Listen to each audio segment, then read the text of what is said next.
அனைவருக்கும் வணக்கம். என் பேர் ஆனந்த் பாபு. ஆக்சுவலாக டிசிடிஓன்னு எல்லாரும் சொன்னாங்க. நான் அதே கமர்ஷியல் டேக்ஸில் ஜூனியர் அசிஸ்டண்ட்டாக 22 குரூப் 4ல் ஜாயின் பண்ணேன். எல்லாருக்குமே டிசிடிஓ குரூப் 2 போஸ்ட்டுங்கிறது பெருசாக இருக்கும். ஒரு இடத்துல ஜேஏவாக இருந்து அங்கேயே ஒரு ஆஃபீஸராக வரும்போது அது ரொம்ப பெரிய விஷயமா இருக்கும். அது ரொம்ப ரொம்ப அங்கே இருக்கிறவங்களுக்கு அது ரொம்ப தெரியும்.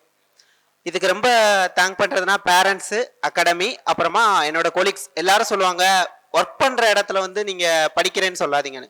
ஆனால் எனக்கு ஆஃபீஸில் ரொம்ப சப்போர்ட் பண்ணாங்க. படிங்க, ஒன்றும் பிரச்சனை இல்லை அப்படின்னாங்க. ஒரு திருக்குறள் இருக்கும், எதிரதா காக்கும் அறிவினார்க்கு இல்லை அதிர வருவதோர் நோயின்னு. நமக்கு தெரியும் எனக்கு பிப்ரவரியில் தான் எக்ஸாம்னு. அது இயர் எண்டுங்கிறதுனால லீவ் கொடுக்க மாட்டாங்கன்னு எனக்கு நல்லாவே தெரியும்.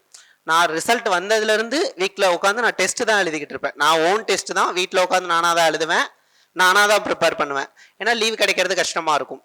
படிக்கிறது கம்மியாக இருந்தாலும் எழுதுகிற டெஸ்ட்டு வந்து நம்மளை அப்படியே க்ரோ பண்ணிக்கிட்டே இருக்கும். அந்த டெஸ்ட்டு தான் நம்மளை இங்கே கொண்டு வந்து நிப்பாட்டும். குரூப் 2 குரூப் 2A ரெண்டு ப்ரிலிம்ஸில் ரெண்டும் கிடைச்ச மாதிரி மெயின்ஸுமே எனக்கு ரெண்டுமே கிடைச்சது.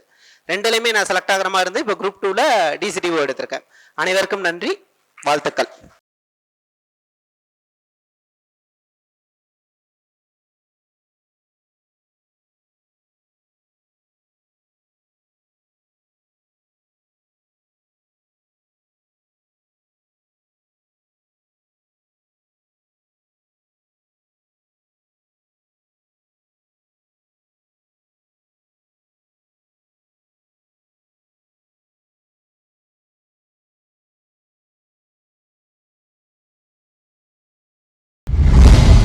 சுரேஷ் IAS அகாடமி, வெற்றியின் முகவரி.